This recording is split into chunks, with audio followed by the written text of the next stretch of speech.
السلام علیکم ناظرین، حیض سے مراد وہ خون ہے جو بالغ لڑکی کے اگلے مقام سے ہر مہینے عادت کے طور پر نکلتا ہے۔ اگر کسی لڑکی کو حیض نہیں آتا تو وہ بچہ پیدا نہیں کر سکتی۔ حیض وہ خون ہے جو کسی بیماری یا بچہ پیدا ہونے سے نہیں نکلتا، بلکہ یہ ہر جوان بالغ لڑکی کی بچہ دانی سے ہر مہینے نکلتا ہے۔ حیض کو ماہواری بھی کہتے ہیں اور عام طور پر لوگ اس کو ڈیٹ یا پیریڈ بھی کہتے ہیں۔ جب کسی بچی کو حیض کا خون آنا شروع ہو جاتا ہے تو اس کا مطلب یہ ہوتا ہے کہ وہ شادی کے قابل ہو گئی ہے اور اب وہ بچہ پیدا کر سکتی ہے۔ اسلام کے مطابق لڑکی 9 سے 12 سال کی عمر میں بالغ ہو جاتی ہے، لیکن زیادہ تر لڑکیاں 11 سے 12 سال کی عمر میں بالغ ہو جاتی ہیں۔ اسلام میں حیض کی کم از کم مدت 3 دن ہے اور زیادہ سے زیادہ مدت 10 دن ہے۔ حیض کے دوران عورت نماز، روزہ، حج، عمرہ ادا نہیں کر سکتی اور نہ ہی قرآن پڑھ سکتی ہے اور نہ ہی چھو سکتی ہے۔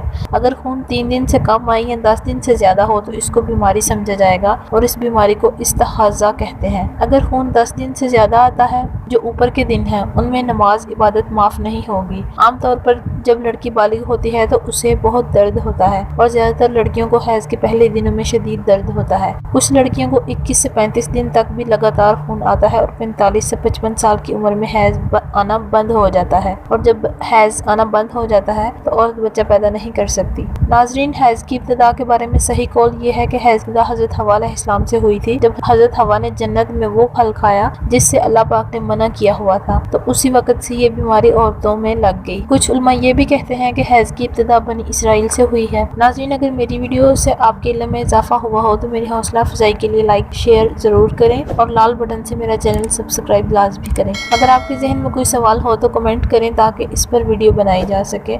خدا حافظ۔